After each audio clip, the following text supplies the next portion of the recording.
It's a little bit above freezing this morning.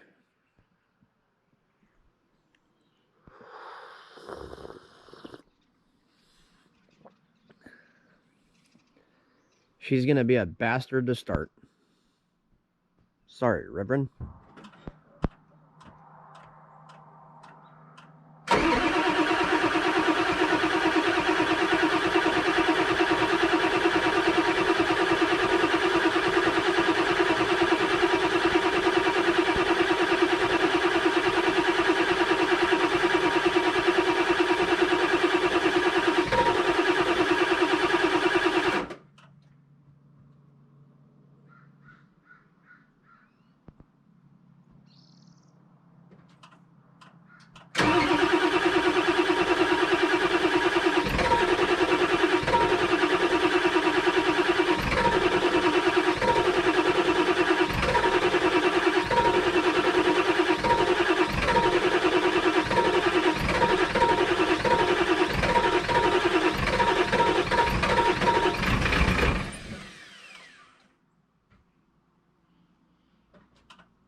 Not near as cold up here as it was down at the house.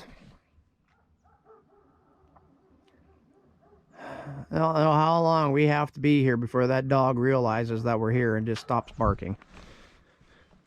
It's okay to alert.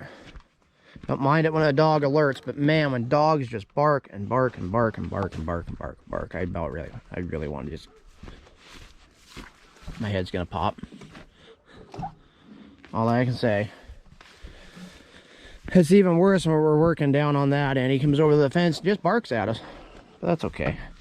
Guess he's doing his job. We're doing ours. How many times you guys are gonna see me do this? I don't know, probably every morning. I check the oil dang near every morning. No, it's looking like I really don't need to check the oil every morning.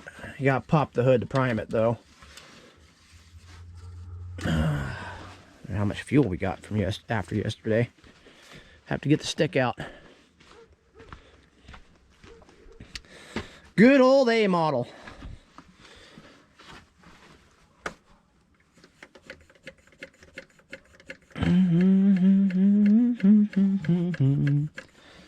Probably a little bit much, but after the fight to get that started. Alright, start you bastard.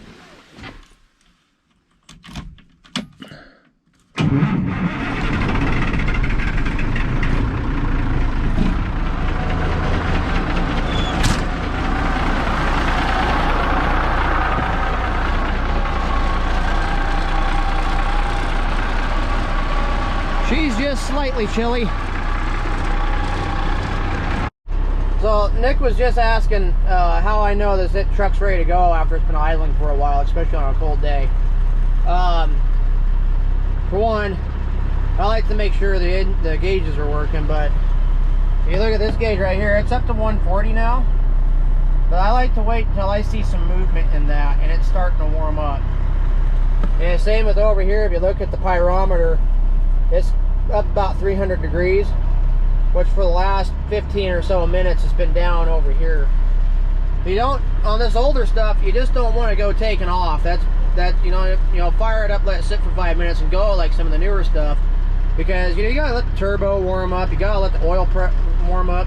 Where the heck is the oil? The oil pressure's over here, it's warming up, you know, that kind of stuff. You just want to make sure that everything kind of comes up to a temperature so it's warm and it's functioning right. This has got the engine temperature, which just tells you what it is, but that's kind of what I've been basing the oil temperature off of. You know, this thing cruises right along, right down there under, right in the 100 and 120 range, which is a little bit cool, but it doesn't work all that hard. When it's working hard, it goes up about 200. So I think she's ready to get down the dusty trail. Might shift a little bit funky for the first little bit till the tranny warms up, but oh well.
Sometimes this is why it takes so long to get a round done.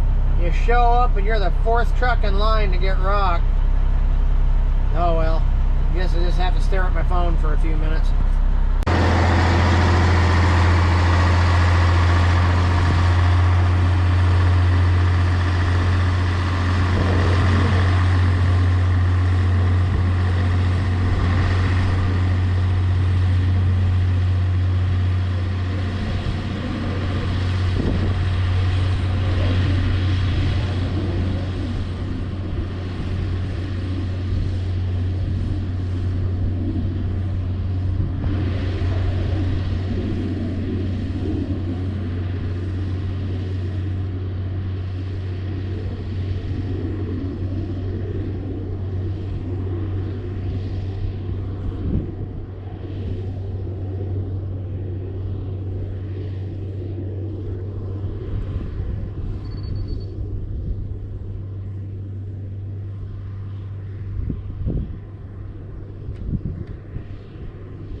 So I tell you what, ladies and gentlemen, it is chilly up here this morning. Oh, the old girl started, she's warming up. It's gonna take 15-20 minutes for that thing to be happy enough to run down the road. So what I usually do in that 15-20 minutes is talk to the good people of YouTube and drink my coffee and eat my muffin.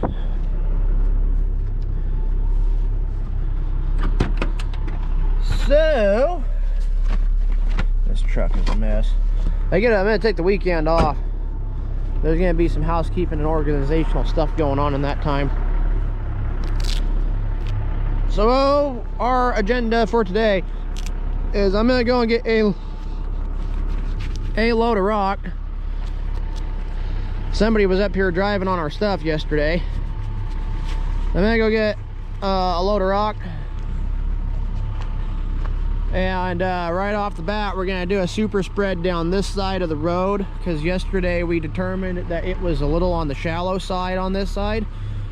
And then again, another load of rock, go down there and put it in the hammerhead, and then we're gonna groom this all up, make it all nice and purty, and then we're gonna come down here and work on the approach. I think I got a plan on it. It's about the best that I can do. She cold. We're gonna come down here and we're gonna find a place that we can set the laser up and see just what the grade on the thing is, period. Because if it's more than 13%, then it's failure right off the bat, and he's gonna have to figure something out. There's not very much rock on that side, but there's a lot of rock on this side. So what I'm hoping is I can come up the middle of it with the Gannon and drag that hump out, kind of out over into this ditch to kind of help this a little bit. And if we can get it down to where it's in the 13% range, I'm gonna have to go and get a couple loads of rock, I think, to spread up it. Spreading on this thing is gonna be a little bit of a pain, because A, it's so steep, but then B, there's power lines running right across top there. So what I'm gonna have to do is I'm gonna have to raise the box up and put a thick spread up, and then probably have to go and get another load of rock, knock that spread down, spread it out as best I can, dump like half a load down there, then half a load up here to tie the two together.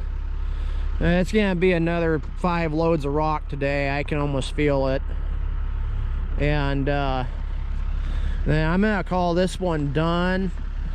He did give us the go-ahead to do the extension, so that's something that we're gonna tackle at the beginning of the week.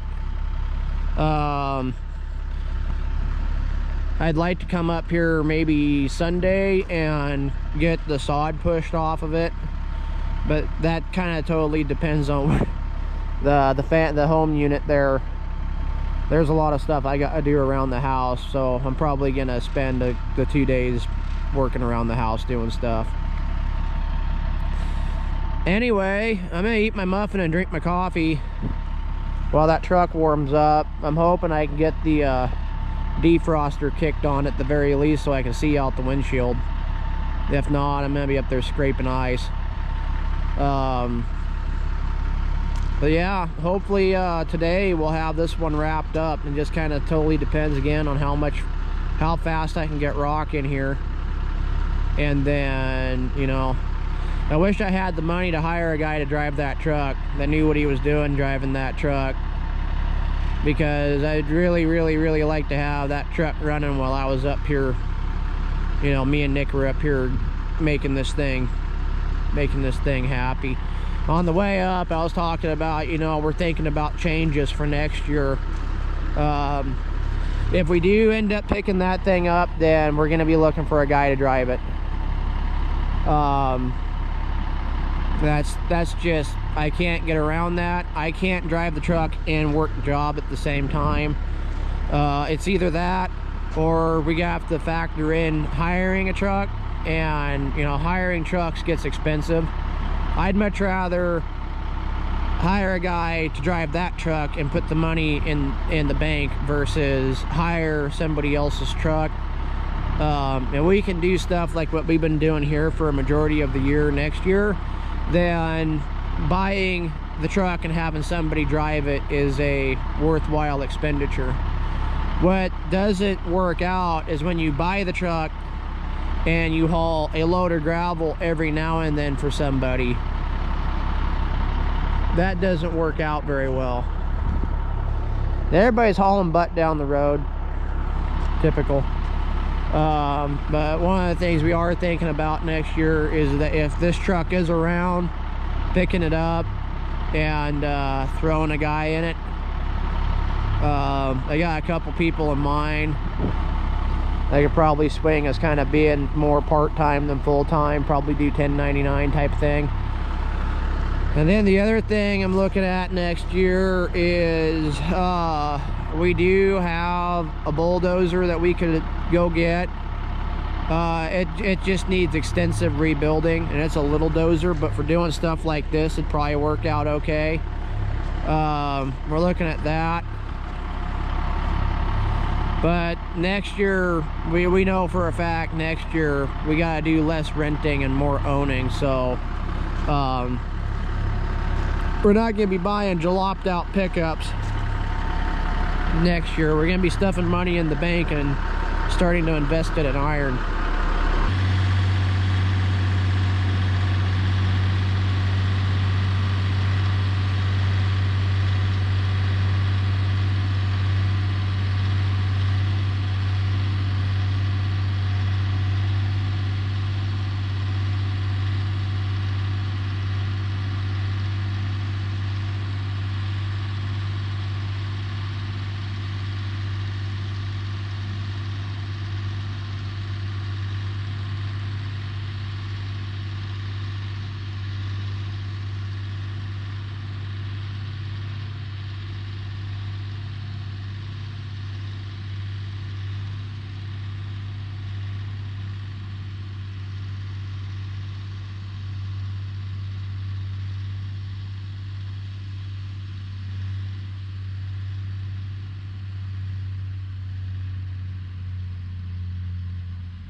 Other than a little bit of tidy up, which is going to be included when we do that down there, which is going to really PO those people over there, this sucker's done. Slope that way for water drainage, slope this way for water drainage up here in that little spot, and then it's all sloped to where it goes off over there, or goes out and around and down the hill. We got this down here as best as we can. Upon further investigation, it's gonna have to be widened out about 6 inches. We're gonna have to put some rock down in this ditch and build this outside edge up quite a bit around here. And yeah, because here it barely meets 18 feet. Going up around through here, it barely, I mean, it just barely meets 18 feet. And I think what the problem with it is up around and through here is that this was built 2 years ago, and it's been driven on, and we get that, which this is why I don't like coming in and tying on to other people's work, is because people will be like, well, you should have caught that one. It's like, well, you know, this guy was supposed to build an 18-foot wide road, and he built 18 feet up here, he built 16 feet down there. So you know, you're coming in behind a reputable outfit, you'd think that you'd have reputable work. But the bad part about it is too, is that he's so close to the outside edge out over here.